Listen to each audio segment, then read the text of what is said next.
সাহাবীরা রে, তোমরা কি আমার বন্ধুদেরকে দেখছো? সাহাবীরা বলেন, ইয়া রাসূলুল্লাহ, আপনার বন্ধু আমরা। রাসূল বলেন, তোমরা আমার বন্ধু না, তোমরা আমার সাহাবা, তোমরা আমার সাহাবা। বলো আমার বন্ধুদেরকে দেখছো কিনা? সাহাবায়ে কেরাম বলেন, ইয়া রাসূলুল্লাহ, আমরা যখন বন্ধু না, তাহলে আপনার বন্ধু কারা? আল্লাহ আর আল্লাহর হাবিব জানে, আমরা জানি না। আমার নবী কান্দে গো গাল বাসাইয়া, রে সাহাবীরা শুনো, আমার বন্ধু কারা রে? আজ থেকে 1400 বছর পর, বহুদূর জীবনে আমার একটা দিন দেখার সুযোগ পেল না। আমার মক্কা মদিনায় তাদের জন্ম হবে না। আমার কিছু পাগল উম্মতেরা রে, আমি নবীর কথা শোনার জন্য আরামের ঘর, বিছনা ঘর বাড়ি ছেড়ে মাঠে বসে থাকবে আমি নবীর কথা শোনার জন্য। সাহাবীরা রে, আমার দুঃখের কথাগুলো শুনলে ওহ আহ করবে, আবার কেউ কেউ চোখের পানি গাল বেয়ে ছেড়ে দিবে। আমার নবী এই কথা বলতে থাকলে সাহাবায়ে কেরাম আশ্চর্য হলেন, হুজুর তারা আপনাকে দেখবে না, দেখার সুযোগ পাবে না, কিন্তু আপনার কথা শুনবে, আর 1400 বছর পর বসে থাকবে আপনাকে না দেখে, আপনার ব্যথায় ব্যথিত হয়ে চোখের পানি ছাড়বে, দুঃখের কথা শুনলে উহ আহ করবে, চোখের পানি ছেড়ে দিবে। হুজুর আশ্চর্য হলাম, আপনার না দেখাই তারা এত পাগল হয়ে যাবে। হুজুর আশ্চর্য হলাম। আমার নবী বলেন, সাহাবীরা রে, আশ্চর্য হইও না, তোমরা সাক্ষী হও। আমি রাসূল বলে গেলাম রে, ওই মাঠের মেহমানরাই হবে আমি রাসূলের বন্ধু। সে হাদিসের বলে কয়, আপনারা সেই রাসূলের বন্ধু। আজকে সেই নবীর বন্ধু হয়ে আমরা দুইটা জিনিস দাবি করেছি। একটা হলো আল্লাহ যেন এই মাহফিলের উসিলায় জীবনের গুনাহগুলো মাফ করে দেয়, আর একটা যেন ইমাম হাসান হুসাইন সহ নবীজিকে ঘুমের ঘরে একটা রাত্রে স্বপ্নে দেখাইয়া দেয়। এই দুই দাবি আদায়ের লক্ষ্যে 1 ঘন্টা সময় দিতে আপনারা রাজি আছেন কিনা? আসুন আমি আলোচনায় ঢুকে যাই। মহব্বতে আরো কয়েক মর্তবা দরুদ শরীফ পড়ুন। আল্লাহুম্মা সাল্লি আলা সাইয়্যিদিনা মুহাম্মাদ। আল্লাহুম্মা সাল্লি আলা সাইয়্যিদিনা মুহাম্মাদ নাবি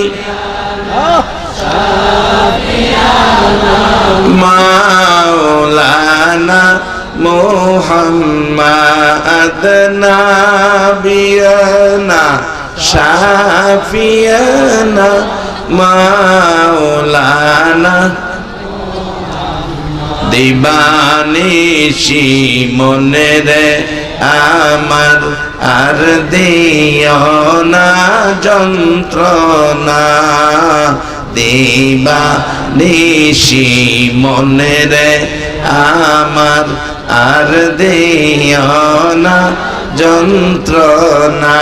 হায়রে দন যদি হইতাম ধনী, যাইতাম সোনার মদিনা। হায়রে দন যদি হইতাম ধনী, যাইতাম সোনার মদিনা।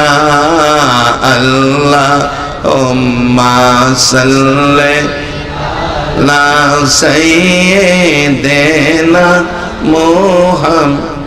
বালাগাল উলা বিকামালিহি কাশাফাত তুজা বিজামালিহি হাসনাত জামিউ খিসালিহি সাল্লু আলাইহি ওয়া আলিহি। বাজান আমি দুইটা টার্গেট খুব কম সময়ে, কারণ আমার পরেই পাগলা বাড়াইতেছে। মাশাআল্লাহ, আল্লাহ কবুল করুক, আল্লাহ সবাইরে ওলি বানায় দেখ, সকালে বলুন আমিন। বাজান আমি তো বুড়া হয়ে গেছি, দাড়ি হাইকা গেছে, মানে হেরার লগে তাল ধরে কি আমি কোলাই তার কই আগরতলা আর কই উগাইরতলা। হেরা বয়স কম, জন মানুষ, হেরার হনে দিন, আমরা বাজান বুড়ো হয়ে গেছি। আমরা মনে এক সময় আসিন কি কারণ, এক বেচারা বুড়া মানুষ একবারে বয়স হইতে হইতে গুজা হইয়া গেছে, নুইয়া নুইয়া যে হাড়ে, আর এক যুবক জিগা দাদা কি তালাশ করো, নুইয়া হাড়ে দেখে বুড়া বেড়া জিগা কি তালাশ করে, দাদা ও হে যাচ্ছে, দাদা ওই সোজা হইয়া খার হইয়া কয় ভাই দিগা কাছে ডাই কেন কয় কি তালাশ করি যে কইছস, কথাটা সত্য, আমি তোর মতো টল টলে বয়সের একদিন যুবক ছিলাম, নুইয়া নুইয়া আড়ি দেখে আমারে কস কি তালাশ করি, তোর মতো বয়সটা যে আমার কই গেল এটা তালাশ করি, তবে আমি যেমন তালাশ করতেছি তুমিও তালাশ করবার লাগিয়া বাবা, তোমারও হেদিন আইব। তো যাই হোক, আমি বুড়া বেড়া দেখে আমারে আপনারা করে ভালাইয়া দিয়েন না, আমি আসি আপনাদের লগে ভরে জন বেড়া আইতাছে আল্লাহ, তবে হেরাও একদিন বুড়া আমার মতো হইব কি করে। তাই আসেন বুড়া বেড়ার কথা দুই চারটা শুনেন, আমি তো আর এই হেরার মতো গরম করতাম না, আমি একটু ঠান্ডা কথাবার্তা কইতেছি। দুইটা টার্গেট, একটা হলো জীবনের গুনাহগুলি মাফ, আর একটা ইমাম হাসাইন হুসাইন সহ নবীকে স্বপ্নে দেখার রাস্তা। এই দুইটা কেমনে দেখবেন, নসিব কেমনে হইব, এই দুইটা আলোচনার পরেই আমি বিদায় হওয়ার সাথে সাথেই দেখবেন আশিকি সব ঢুকতেছে আমার ঘরে, আশিকি সব পাগলা বাড়াইতেছে, গরম করে আল্লাহর রহমত।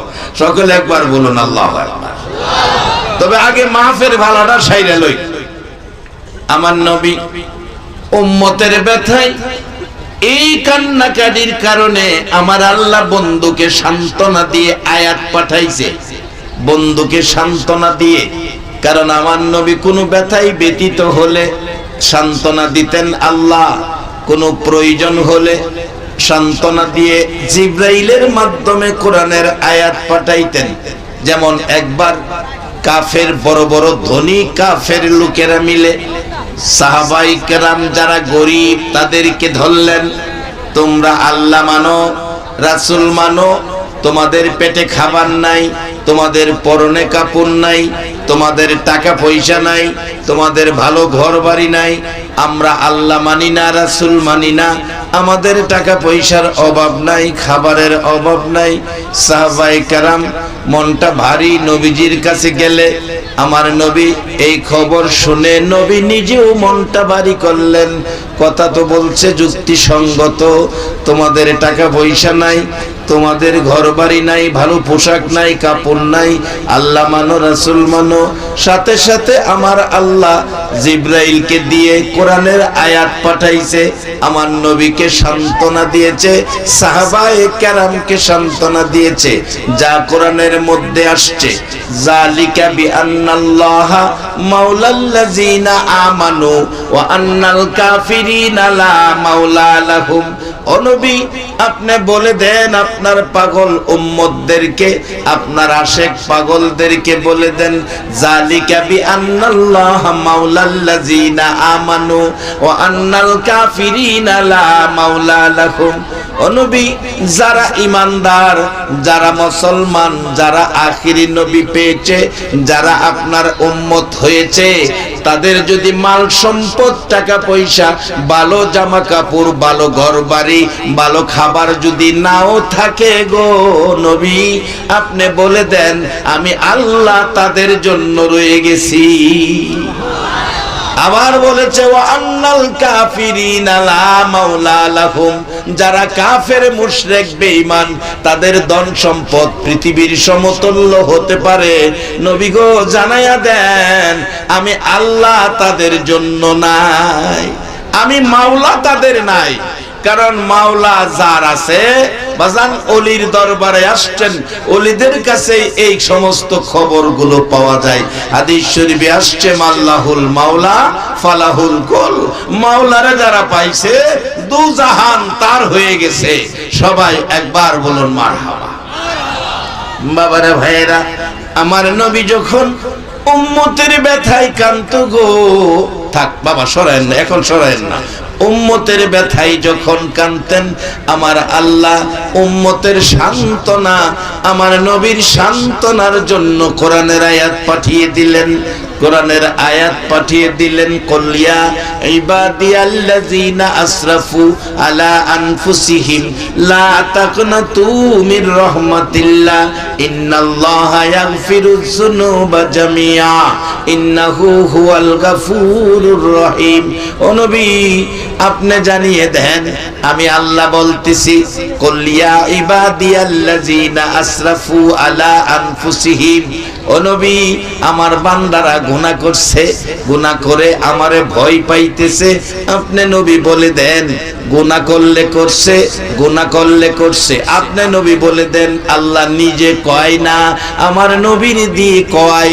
আপনি নবী বলেন, প্রশ্ন আসতে পারে, আল্লাহ নিজে না বলে নবীরে দিয়া বলাই কেন? কিন্তু আমরা গুনাহ করি, আমরা তো উম্মতের ব্যথায় কান্দি না, কান্দে তো নবী আমাদের গুনার জন্য, উম্মতের ব্যথায়।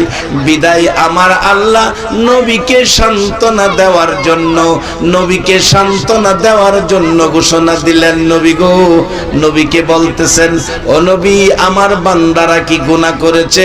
অন্যায় অপরাধ করে আমারে ভয় পাইতেছে। নবী গো, আপনি বলে দেন তারা কত গুনাহ করছে। জমিনের উপরে আকাশের নিচে, জমিনের উপরে আকাশের নিচে রাখার মতো জায়গা নাই বন্ধু গো। এই পরিমাণ গুনাহ যদি করে থাকে, আমি আল্লাহ কথা দিলাম, লা তাকনাতু মির রাহমাতিল্লাহ, তারা যেন গুনাহ লয়া আমি আল্লাহর রহমত থেকে দূরে সরে না যায়। এই পরিমাণ গুনাহ যদি থাকে, আমি আল্লাহ কথা দিলাম, ইন্নাল্লাহা ইয়াগফিরুয যুনুবা জামিআ ইন্নাহু হুয়াল গাফুরুর রহিম। তোমার উম্মতের সবগুলো গুনাহ জমাইয়া আমি গাফুরুর রহিম খোদা সবাইকে মাফ করে দিব। এই মাফির ঘোষণাটা আজকে দেয় নাই গো বাবা, 1400 বছর আগে দিয়েছে। আর এই মাফির ঘোষণা কার্যকরী করার জন্য আমার নবীর জীবনী, শুধু নবী নয়, নবীর কলিজার টুকরা ইমাম হাসাইন আর হুসাইন পর্যন্ত আমার নবী বিলীন করে দিয়েছে। যার বাস্তব বাবা আমি শর্ট সময়ে কথাগুলো বলছি।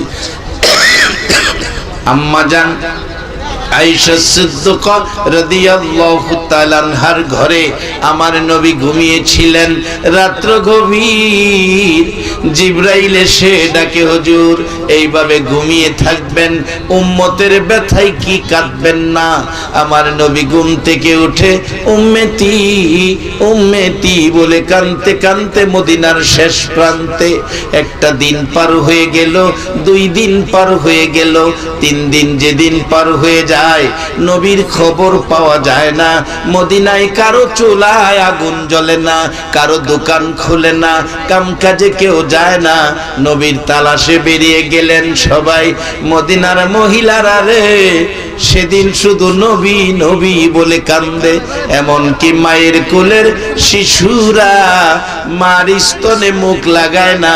দুধ খাওয়াইতে চাইলে বাচ্চাগুলো মার মুখের দিকে তাকায়া চোখের পানি ছেড়ে এটাই বুঝাইতে চাই, মাগো দুধ খাবো না গো মা, আগে বলো গো আমার দয়ার নবীর খবর কি।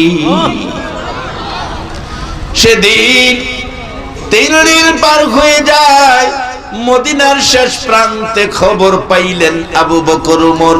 2 জন সামনে যাইয়া ডাকে, ইয়া রাসূলুল্লাহ আর কত কাঁদবেন গো, আমাদের সব নেকি আপনার উম্মতের দিয়ে দিলাম, মাথা উঠান মদিনায় চলুন। আমার নবী আবু বকর ওমরের নেকি পাইয়াও মাথা উঠায় না। 2 জন পরামর্শ করে কিভাবে নবীকে মদিনায় নেওয়া যায়। ওমর বলেন, এরে আবু বকর, একটা পরামর্শ দিতে পারি, যা ব্যবহার করলে নবীকে মদিনায় নেওয়া যাবে। কি ব্যবহার করব? আবু বকর প্রশ্ন রাখলে ওমর ডাকে, আবু বকর রে আমি মসজিদে নববীর বারিন্দায় দেখেছিলাম আমার নবী বসা।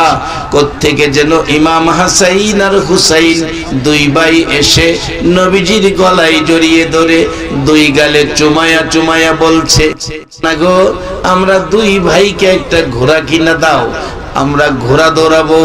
নানা বলছে, মার কাছে যাও।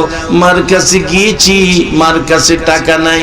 বাবার কাছে যাও, বাবার কাছে গিয়েছি, বাবার কাছে টাকা নাই। নানা তুমি একটা ঘোড়া কিনে দাও, মদিনার ছেলেরা ঘোড়া দৌড়ায়, আমরা দুই ভাই ঘোড়া দৌড়াবো। আমার নবী জবাব দিলেন, আমার কাছে ওর টাকা নাই। না, আমরা কি ঘোড়াতে উঠবো না? ঘোড়ার স্বাদ কি মিটবে না? হযরতে ওমর বলেন, আবু বকর, আমি দেখেছি রহমতের নবী আদরের নাতির মন খুশি করার জন্য মসজিদে নববীতে হামাগুড়ি দিয়েছে। দুই নাতিকে পিঠের মধ্যে বসাইয়া একবার দক্ষিণ দিকে যায়, আবার উত্তর দিকে যায়। দুই নাতি পিঠে লইয়া রহমতের নবী নাতিদের ঘোড়ার বসার স্বাদ মিঠাইয়া দেয়। আবু বকর, যে হাসাইন হুসাইন ডাক দিলে আমার নবী পিঠ মুবারকে বসাইয়া নাতিদেরকে ঘোড়ার স্বাদ মিঠায়, এ দুই ভাই যদি ডাক দেয় আমার নবী আর কাঁদবে না, মাথা উঠাবে। এখনো নবী 3 দিন 3 রাত পার হয়ে গেল, আপনার আমার মতো উম্মতের মায়ায় সেজদায় পড়ে কান্দে গো। নবীর খানা নাই, ঘুম নাই, গোসল নাই, শুধু আপনার আমার মতো উম্মতের মায়ায় নবী কাঁদতেছিল। একবার বলুন আল্লাহু আকবার। যেই নবী আপনার আমার মায়ায় 3 দিন 3 রাত ঘুম নাই, খাবার নাই, সেজদায় পড়ে কান্দে, এই নবীর ভালোবাসায় কিছু সময় দেওয়া। নবীর উম্মত হইয়া বলুন আমাদের দরকার আছে কিনা?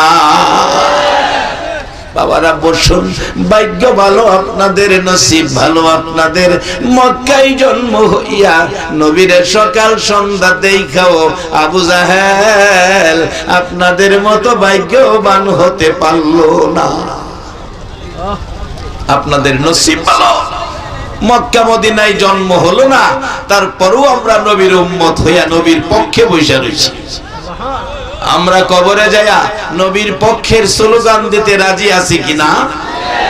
যদি নবীকে দেখায়া জিগাই ওনাকে চিনো, আমরা কি বলবো? উনি কে?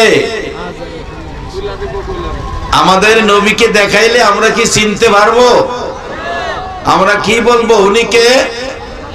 আমাদের প্রাণের রাসূল, আমাদের প্রাণের, সবাই বলুন না, আমাদের প্রাণের বাজান। প্রশ্ন করা হবে 3টা, 3 সাবজেক্টের পরীক্ষা। অনেক সময় দেখেন আমাদের দেশে প্রশ্নের মধ্যে লেখা থাকে 15টা প্রশ্ন দিয়া আবার নিচেদা লেখে যেই কোনো 10টা প্রশ্নের উত্তর লিখো, যেই কোনো 10টা প্রশ্নের উত্তর লিখো, এরকম লেখা থাকে না বাবা? এরকম লেখা থাকে। 15টা প্রশ্ন দেওয়া আছে, আবার এরপরে নিচে লেখে যেই কোনো 10টা প্রশ্নের উত্তর লিখো। কিন্তু কবরের প্রশ্ন 3টা, আবার কোনো কোনো জায়গায় দেওয়া থাকবে যেই কোনো একটা প্রশ্নের উত্তর দাও, সেই প্রশ্নটা হবে মুহাম্মাদুর রাসূলুল্লাহকে চিনো কিনা। যদি এই 3 প্রশ্নের এক প্রশ্ন মুহাম্মাদুর রাসূলুল্লাহকে চিনি, ইনি আমার প্রাণের রাসূল বলতে পারে, আল্লাহ বলবে এক প্রশ্নের মধ্যে 3 জবাব আদায় হয়ে গেছে। অনেক সময় এরকম হয়, আয়েশা সিদ্দিকা প্রশ্ন করে, ইয়া রাসূলুল্লাহ, আকাশে এত তারা, এই তারা পরিমাণ নেকি কোন মানুষের আছে? প্রশ্ন একটা, জবাব 2টা। এই পরিমাণ নেকি কার আছে জানতে হবে, এবং তারা কয়টা আছে এটাও জানতে হবে। আচ্ছা, এখানে প্রায় হাজার হাজার মানুষ আপনাদের কাছে জানতে চাই, এই আকাশে কত তারা আছে এই পর্যন্ত পৃথিবীর কোন বিজ্ঞান আকাশের তারার গণনার হিসাব দিতে পারছে? ভবিষ্যতে পারবে বলে আপনাদের ধারণা আছে? আচ্ছা, এমন এক প্রশ্ন করে বসছে মা আয়েশা, যেটা পৃথিবীর বিজ্ঞানের ক্ষমতা শেষ। পারছে না, পারবে না, পারবেও না। পারছে না, পারে না, পারবেও না। এখন আপনাদের কাছে জানতে চাই, যাকে প্রশ্ন করা হলো আমার নবী, সেই নবী কি এই প্রশ্নের জবাব দেওয়ার ক্ষমতা আছে কিনা? আমার নবী কয়, আয়েশা, এই পরিমাণ নেকি একজন মানুষের আছে। তাহলে বোঝা গেল নবী আকাশে তারা কত আছে তাও জানে, এই পরিমাণ নেকি কার আছে সেটাও জানে। নাকি নবী জীবনে মিছা কথা কইছে? আন্তাজ করে কোনো কথা কইছে? একবার বলুন আল্লাহু আকবার। মা আয়েশা জিজ্ঞাসা, ইয়া রাসূলুল্লাহ, আকাশের তারার সমান নেকি মানুষের আছে? হুজুর, এই নেকিটা কার? এই নেকি উমরের। প্রশ্ন করতে দেরি, জবাব দিতে দেরি নাই। আমরা তো কিছু গণ্যা গান্যা কোন লাগবো। নবী প্রশ্ন করতে দেরি, জবাব দিতে দেরি নাই। নবী যখন মেরাজ শরীফতে আইছে, আবু জাহেল আয়া কয়, ভাতিজা তুমি বলে মেরাজ শরীফ গেছলা? মক্কা থেকে বাইতুল মুকাদ্দাস জেরুজালেম গেছলা? বাইতুল মুকাদ্দাস বলে গেছিলা? রাসূল কয়, হ্যাঁ গেছিলাম তো। ভাতিজা একটা কথা জিগাই তোমারে, যদি বাইতুল মুকাদ্দাস গিয়া থাকো, তুমি কওছে বাইতুল মুকাদ্দাস মসজিদের কয়টা দরজা আছে, কয়টা জানালা আছে, কয়টা জানালার রড আছে, কয়টা সিঁড়ি আছে, কইতার বা? আচ্ছা, আপনারা যে ওয়াজ শুনতেইছেন, প্যান্ডেলের কয়টা খুঁটি আছে কেউ গণছেন? চিন্তা করেন এর প্রশ্নটা। আবু জাহিল্লা আমার নবীরে প্রশ্ন করে, হ্যাঁ রে ভাইলে, আবু জাহিল্লা রে ভাইলে, 2-4 দিন বাইত নিয়ে খাওয়াইবেন এমন আছেন কেউ? একজনও নাই। হ্যাঁ রে ভিড়াইবেন এমন আছেননি? বাবা রে বাবা, নারায়ে তাকবীর, নারায়ে রিসালাত, নারায়ে গাউসিয়া, নবী ওলির দুশমনেরা রাইহানিয়া দরবার শরীফ, আল্লামা হাফেজ তুফাজ্জল হোসেন বৈরবী সাহেব। এ আবু জাহিল্লা, বাফের বেলা হইলে নফরা একটা বার আয়া দেখ, বাফের বেলা হইলে। আমার নবীরে এতিম ভাইয়া অত কষ্ট দিছস রে তুই, বেড়া হইলে তুই নফরা। বুড়া বেড়াইতে তো সুযোগ হই ভাই তো না রে, ফুলা ফলাইতে তোরে সাইজ করে লে।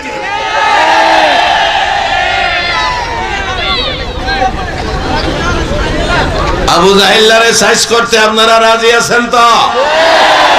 মাশাআল্লাহ,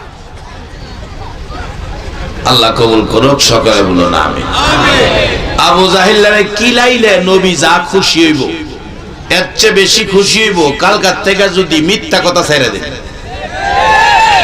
কি কি আমার নবী জীবনে মিথ্যা কথা কইছে?